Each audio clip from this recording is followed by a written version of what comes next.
Olá, amigos! Para o nosso estudo desta noite, trazemos a companheira Patrícia Campos, da Secal de Matias Barbosa, com o tema Simão, o Cirineu. Que Jesus nos abençoe. Boa noite a todos. Que Jesus nos abençoe durante esses minutos em que nós nos propomos ao estudo dos seus ensinamentos. Sempre com o objetivo de refletirmos acerca das inquietações do nosso cotidiano à luz da doutrina espírita. Primeiramente, eu gostaria de agradecer mais uma vez a oportunidade de estar com todos vocês. E dessa vez eu também me baseio na obra de Públio Carísio, que é Histórias, Fatos e Parábolas do Evangelho de Jesus. E hoje eu trago a proposta de exame dos momentos da prisão à crucificação de Jesus, destacando mais cuidadosamente a postura e os desdobramentos de um personagem muito especial. Vamos ouvir a narrativa.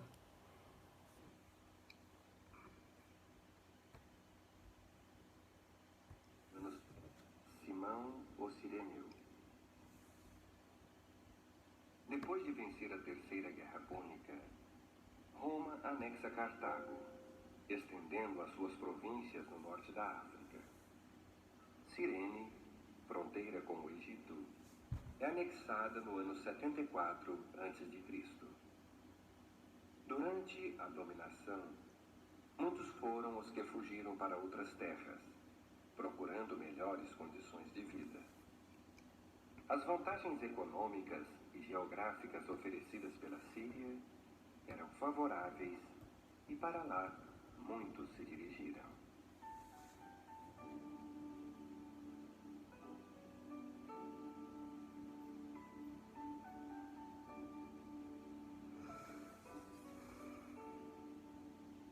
Aqueles eram os momentos mais difíceis da vinda de Jesus. Ele acabava de ser entregue às mãos dos sacerdotes, beijado por Judas. A pergunta ainda ressoava no ar. A que vieste, amigo? Momentos de angústia e desrespeito seguiram-se. De Anás a Caifás e depois a Pilatos. O flagício e o julgamento infame.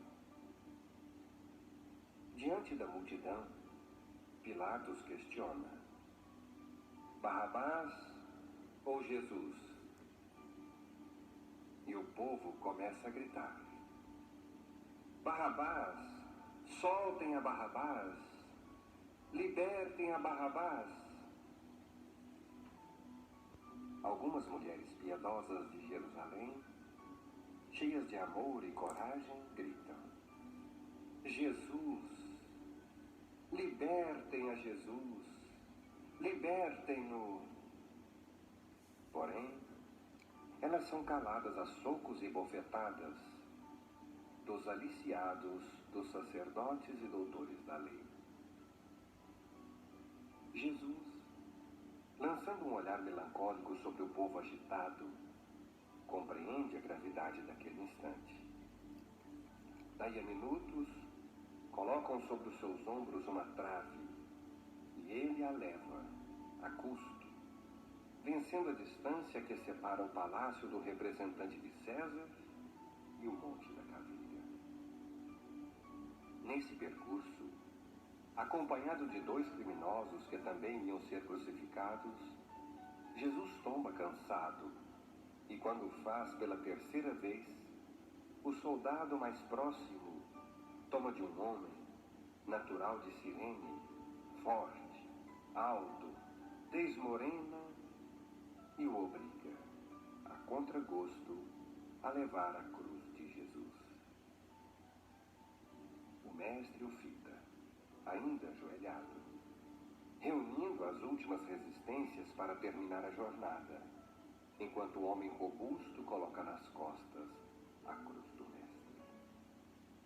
O soldado dá a ordem para a retomada do caminho e daí a instantes eles se encontram no topo, pedra fria do Calvário.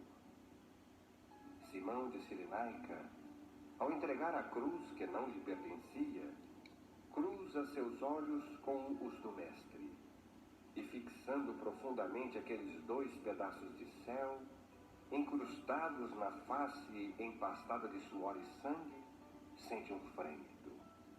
E, a despeito da ansiedade de retornar ao lar, se vê magnetizado ao estranho criminoso. Aí, nesse intervalo, ouve dos lábios semiabertos de Jesus: meu filho, Deus te abençoe a dádiva bem-vinda, mesmo que a contragosto, porque todo bem feito é uma luz que se acende no caminho. Impregnado das energias do Mestre, desperta quando o soldado toma de Jesus e lança-o sobre a cruz. O sirineu se levanta e sai rapidamente, ouvindo os sons do metal nas carnes do justo, produzindo feridas mortais. Enquanto a cena dantesca prossegue, Simão volta para casa, conjecturando consigo mesmo. O cortejo sinistro estava interrompendo o meu retorno ao lar. Fui obrigado a parar junto à multidão curiosa. Que acaso, que sortilégio, tomarem a mim para ajudá-lo. Chegando em casa, algum tempo depois, a sua filha pequenina vem correndo e diz: Papai, que felicidade! Agora eu consigo ver e falar, papai. Há quase 1 hora atrás eu senti a presença de alguém. Uma luz me envolveu com um perfume e passei a ver, papai. Como sou feliz! Simão, o sirineu, volta o seu olhar para a direção onde se encontrava o Calvário. Compreende agora aquela influência no instante em que fitava os olhos do Mestre. O Senhor tirava-lhe dos ombros, definitivamente, a cruz que trazia consigo, as deficiências da filha.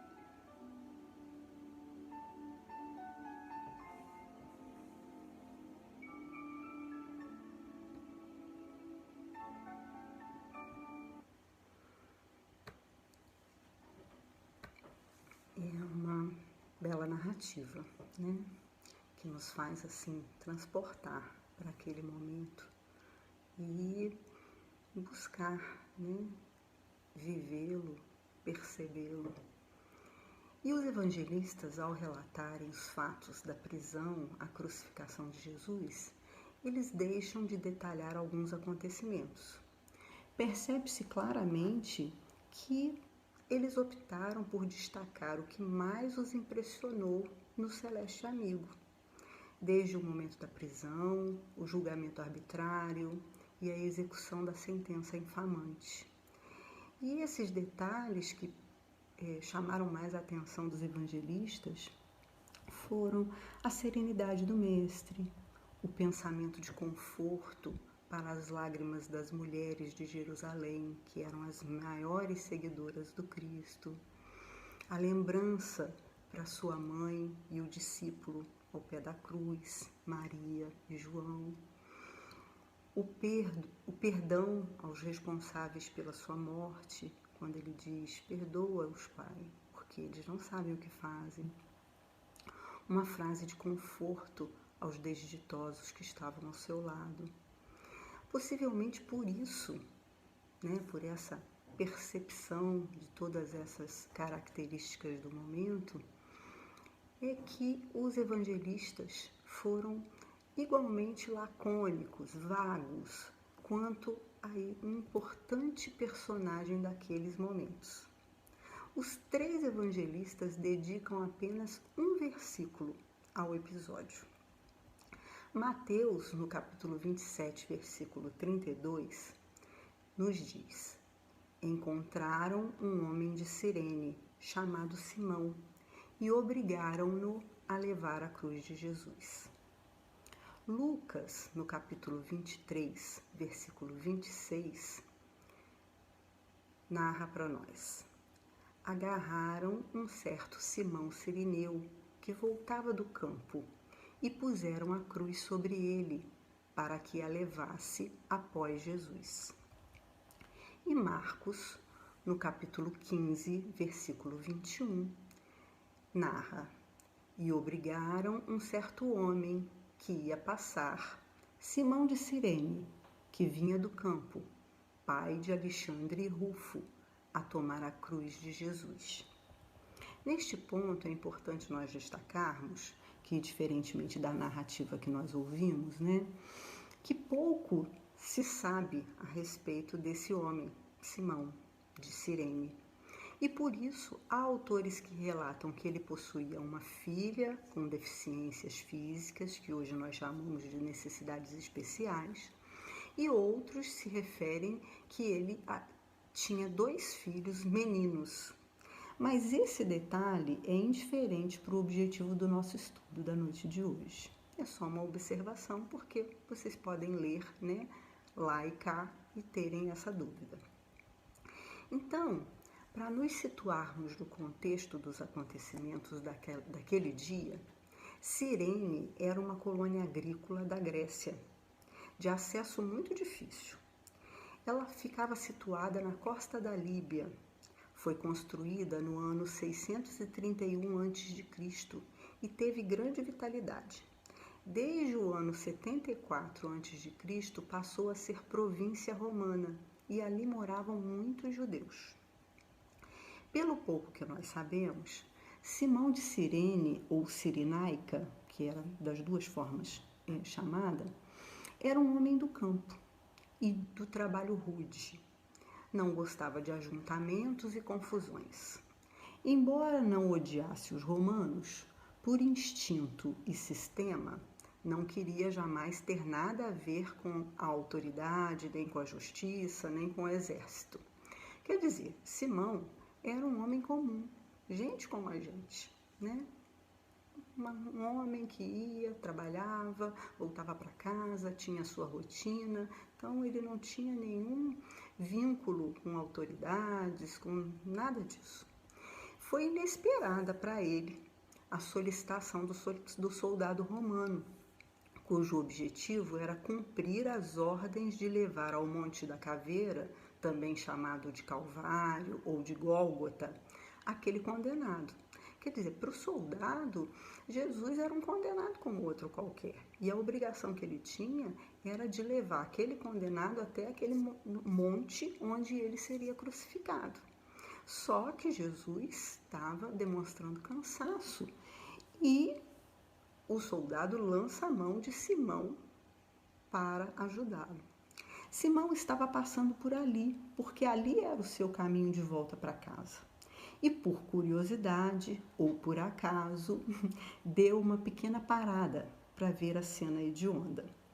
E aí, nesse ponto, assim, isso também não acontece com muitos, Quando nós paramos ou diminuímos o passo, quando nós percebemos um acidente, uma briga, uma confusão, Muitas vezes isso acontece com a gente também. E é por isso que muitas vezes as pessoas se tornam testemunhas e vão parar lá no balcão da secretaria do fórum para dizer assim: não, mas eu não tenho nada a ver com isso, eu fui aqui arrolada como testemunha, mas não tenho nada a ver com isso. Mas por quê? Porque estava lá em volta daquela confusão, daquele turbilhão, e muitas vezes é arrolado como testemunha, Então Simão deu aquela paradinha para olhar a confusão, o tumulto que estava acontecendo, e o soldado lançou mão dele para ajudar Jesus a carregar aquela trave, Muitas circunstâncias da vida nos colocam em situações idênticas à de Jesus, que precisava de ajuda, ou de Simão, que foi o instrumento da ajuda.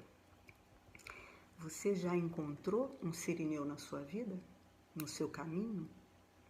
Você já foi o Cirineu para alguém do seu caminho?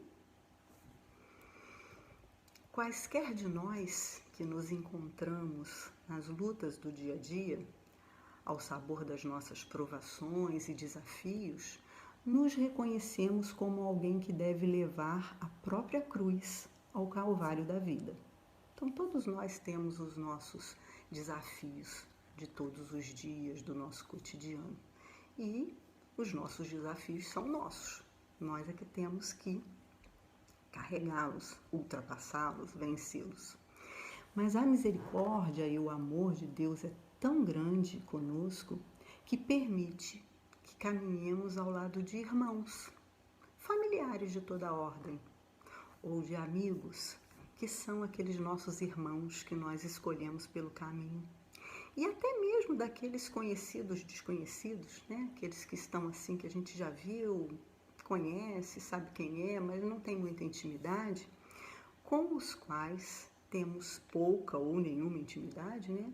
Mas aqueles com os quais caminhamos repartem conosco, sejam eles nossos irmãos, nossos amigos, nossos colegas de trabalho, nossos amigos, nossos conhecidos desconhecidos, eles repartem conosco as dúvidas e dividem o peso das experiências, nos aconselhando, nos abraçando, nos ajudando numa tarefa difícil, auxiliando para que trilhemos a jornada com um pouquinho mais de carinho e segurança. Esses são os sirineus da nossa estrada, que sem nos tomarem o lugar sob a cruz, aliviam-nos, né? Nos ajudam com um olhar, com uma palavra, com um carinho, com um auxílio, são os nossos sirineus. E desse modo também somos sirineus nos caminhos dos outros, porque muitas vezes também nós estamos na trilha, né, daquele nosso companheiro, do nosso irmão, do nosso amigo, e também podemos estender a mão, um olhar, uma palavra amiga para ele, no momento de dificuldade. E aí, nesse momento, nós nos tornamos os sirineus no caminho deles.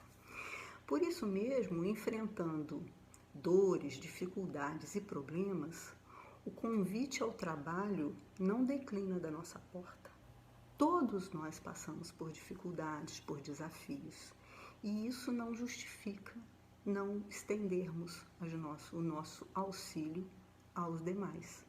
E isso serve para todos, para nós e para o outro. Nós sempre podemos contribuir para a alegria alheia, para o melhoramento do ambiente de trabalho, para a harmonia no lar, para a educação da sociedade com os nossos bons pensamentos, com as nossas atitudes, com as nossas condutas, o nosso exemplo, a nossa postura. Todas essas são formas de contribuir positivamente onde quer que nós estejamos.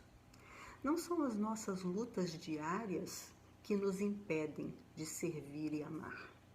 O que entrava o nosso passo em direção ao auxílio do outro é o nosso egoísmo. É quando a gente olha só para nós mesmos. É porque a gente ainda muitas vezes se considera um umbigo do mundo. Tudo acontece com a gente, tudo que é de dificuldade só bate na nossa porta. Eu tenho tantas dificuldades, como é que eu posso, auxiliar o outro? E isso é uma postura de egoísmo. Porque onde quer que nós estejamos, nós temos condições de auxiliar de alguma forma. O auxílio não é só um auxílio material, ou se você estiver numa posição de destaque para poder auxiliar com atitudes e situações que resolvam a vida do outro. Ninguém carrega a cruz do outro. A gente pode auxiliar, a gente pode aliviar. Essa é a misericórdia de Deus em nossas vidas. Ele permite que nós tenhamos esses auxílios pela caminhada, pela nossa jornada. E muitas vezes, nós nos justificamos dessa forma egoísta mesmo. Como que eu posso ajudar se também tenho tantas necessidades de ajuda? Porém, os espíritos superiores, na resposta da pergunta 643, feita por Allan Kardec em O Livro dos Espíritos, eles deixam bem clara a resposta para nós. A questão 643, questiona assim: haverá quem, pela sua posição, não tenha possibilidade de fazer o bem? E os espíritos são bem enfáticos em nos dizer: não há quem não possa fazer o bem. Somente o egoísta nunca encontra ensejo de o praticar. Basta que se esteja em relações com os outros homens para que tenha ocasião de fazer o bem. E não há dia da existência que não ofereça, a quem não se ache cego pelo egoísmo, oportunidade de praticá-lo. Porque fazer o bem não consiste para o homem apenas em ser caridoso, mas em ser útil, na medida do possível, todas as vezes que o seu concurso venha a ser necessário. Então, os espíritos são assim extremamente claros, né? E enfáticos em nos reforçar que somente aquele que se acha cego pelo egoísmo não encontra a oportunidade de fazer o bem. E que fazer o bem não é só praticar a caridade, é ser útil, é fazer aquilo que esteja dentro da medida do nosso possível. Não é exigido de nós nada além daquilo que a gente já tem condição de praticar. Então, se não ainda praticamos, é porque ainda estamos cegos pelo egoísmo. Lembremos das palavras de Jesus a Simão o Cirineu, quando ele diz: todo o bem, mesmo que a contragosto, é uma luz no caminho. O convite desta noite é para que trilhemos a nossa jornada nessa encarnação, não nos deixando consumir pelos próprios problemas, pelo nosso egoísmo, por nos centralizar somente em nós, na nossa família, nas coisas que acontecem dentro da nossa intimidade, para que a gente possa estender esse olhar. Nós já temos condições e conhecimentos para agirmos com resignação perante as nossas provas e expiações, e ainda sermos instrumentos de auxílio ao próximo, sem contragosto. E olha que Jesus enfatizou para Simão que mesmo a contragosto, todo o bem que se faz é uma luz no caminho. Então, nós sabemos, que já não basta termos a boa intenção, é preciso manifestá-la na prática. Nós já temos condições de desenvolver isso em nós.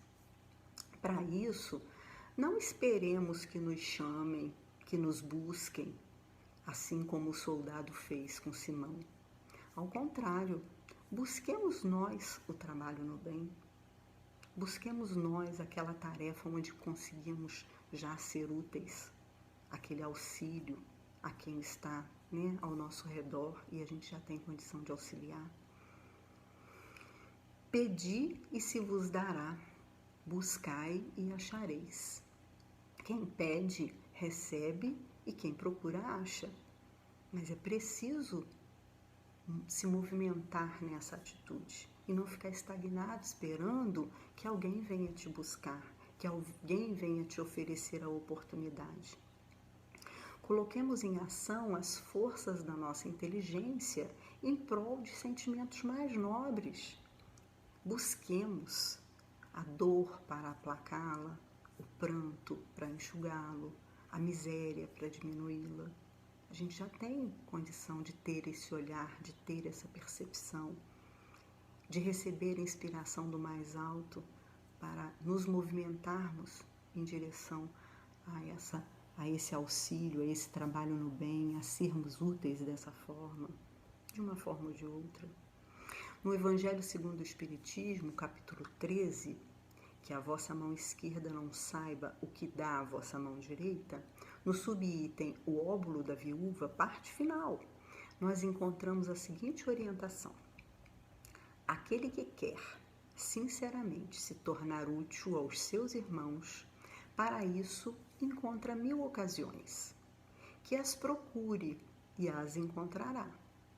Se não é de uma maneira, será de outra, porque não há ninguém, tendo o livre gozo de suas faculdades, que não possa prestar um serviço qualquer, dar uma consolação, abrandar um sofrimento físico ou moral, fazer uma tentativa útil. E novamente vem agora o Evangelho nos dizer as mesmas coisas, com palavras um pouco diferentes, mas no mesmo sentido. Seja útil, busque, você tem condições já de oferecer auxílio, de ser um Cirineu. Buscai e achareis. Busquemos em nosso lar aquele que precisa do nosso amparo, compreensão, carinho, abraço fraterno, palavra amiga, um sorriso sincero. E aí, nesse ponto aqui, eu gostaria de abrir um parêntese, porque muitas vezes, né, nós temos muita dificuldade para buscar e aplicar essas orientações no nosso lar, porque nós, por vezes, até conseguimos prestar auxílio, né, a quem pouco conhecemos, mas enfrentamos enorme dificuldade em atender o nosso próximo mais próximo, né? E não é por acaso, porque nós já sabemos que os nossos maiores desafios nos circundam no lar. E muitas vezes também, e isso tem acontecido comigo ultimamente, a gente busca prestar esse auxílio, esse amparo, demonstrar compreensão, e o outro não permite. Ele não quer naquele momento, ele não está naquela situação receptiva. E aí a gente faz o que? A gente desiste, a gente larga para lá, só porque o outro não quer. Então talvez a gente não tenha, e eu tenho assim buscado me exercitar nessa tarefa difícil, porque a gente acha, né, que se a gente se dispôs a oferecer auxílio, a compreensão, a ajuda, o outro tem que aceitar. Mas muitas vezes isso não acontece. Então, o que é possível fazer quando o outro não é receptivo? O que está ao nosso alcance, independente da vontade do outro. E uma das utilidades maiores que nós podemos prestar é a prece. É rogar ao Pai, à espiritualidade amiga, que ampare, que sustente aquele nosso ente querido, que ainda não está no momento de receptividade, seja por que motivo for, mas que nós estamos ali, dispostos, abertos, para que no momento em que seja possível esse auxílio mais direto, nós possamos prestá-lo, mas que a gente não deixe de prestá-lo, pelo menos através da prece. Eu tenho exercitado dessa forma, buscado pelo menos. Então, ainda que a contragosto, sejamos ali o auxílio necessário. Embora o nosso objetivo seja prestar esse auxílio com gosto, é preciso começar. E nós sabemos que a evolução não dá saltos. Então, seguindo a orientação de Jesus para Simão, mesmo que a contragosto, todo bem que se faz é uma luz no caminho. E a nossa busca é para que nós possamos já fazer o bem, mesmo com gosto e não a contragosto. Onde quer que nós nos encontremos, nós perceberemos que nós podemos exercitar os sentimentos do bem que trazemos dentro de nós. Sejamos os novos sirineus dos tempos modernos. E nesses tempos que estamos vivendo, talvez seja a nossa melhor proposta ou o nosso maior convite. Tantos, sofrimentos ao redor, tantas dificuldades, sejam físicas, morais, de abalo mesmo de tudo que tem acontecido. Como que a gente pode auxiliar? Como que nós podemos ser os sirineus dos tempos modernos, dos dias de agora, que estão tão necessitados? Nas palavras de Amélia Rodrigues, Simão o Sirineu é o testemunho da solidariedade que o mundo nos solicita até hoje. Símbolo e ação de bondade, imortaliza-se e liberta-se da timidez, da escravidão a que se jugula, crescendo ao rumo do infinito.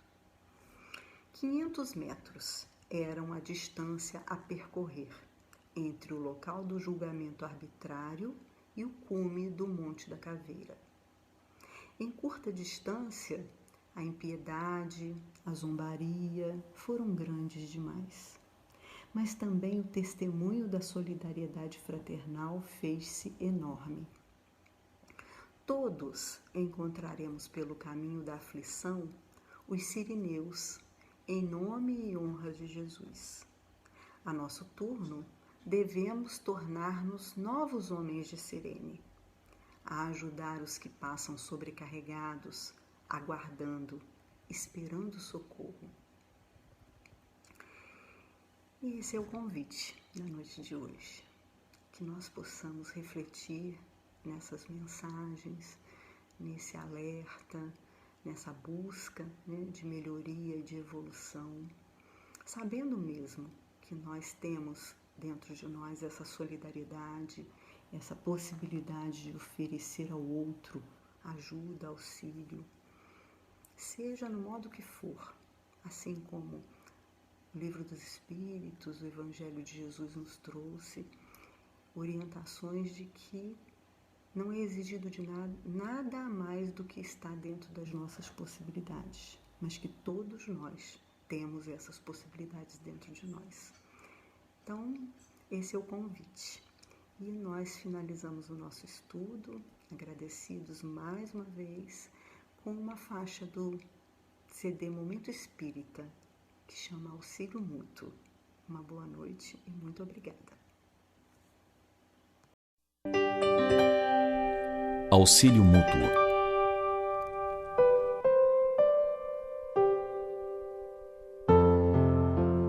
Em zona montanhosa, através de região deserta, caminhavam dois velhos amigos, ambos enfermos, cada qual a defender-se quanto possível contra os golpes do ar gelado, quando foram surpreendidos por uma criança semimorta na estrada, ao sabor da ventania de inverno. Um deles fixou o singular achado e exclamou irritadiço: "Não perderei tempo. A hora exige cuidado para comigo mesmo. Sigamos à frente." O outro, porém, mais piedoso, considerou: "Amigo, salvemos o pequenino. É nosso irmão em humanidade." "Não posso", disse o companheiro, endurecido. "Sinto-me cansado e doente." Este desconhecido seria um peso insuportável. "Temos frio e tempestade. Precisamos chegar à aldeia próxima sem perda de minutos."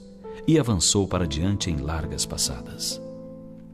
O viajor, de bom sentimento, contudo, inclinou-se para o menino estendido, demorou-se alguns minutos, colando-o paternalmente ao próprio peito, e, aconchegando-o ainda mais, marchou adiante, embora menos rápido.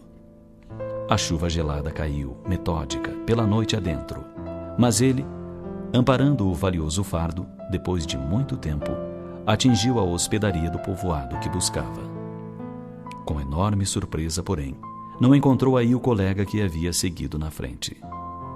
Somente no dia imediato, depois de minuciosa procura, foi o infeliz viajante encontrado sem vida, numa vala do caminho alagado.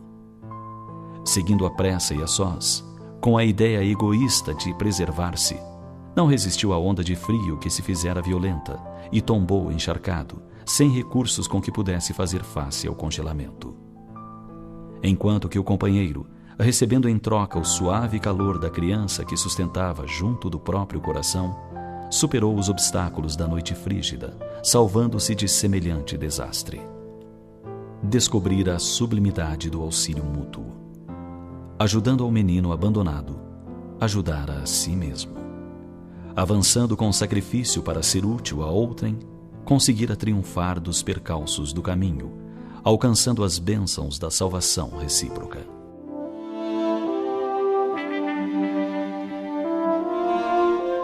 As mais eloquentes e exatas testemunhas de um homem perante o Pai Supremo são as suas próprias obras. Aqueles que amparamos constituem nosso sustentáculo. O coração que amparamos constituir-se-á agora ou mais tarde em recurso a nosso favor. Ninguém duvide. Um homem sozinho é simplesmente um adorno vivo da solidão. Mas aquele que coopera em benefício do próximo é credor do auxílio comum. Ajudando, seremos ajudados. Dando, receberemos. Esta é a lei divina.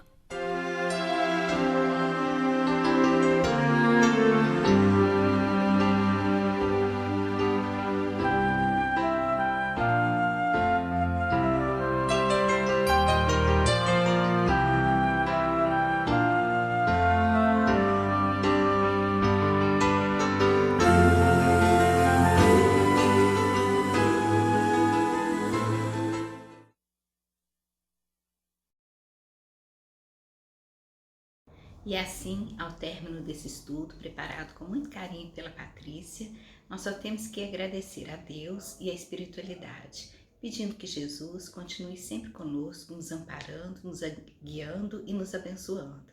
E não se esqueçam, irmãos, orem um pelos outros. Que assim seja.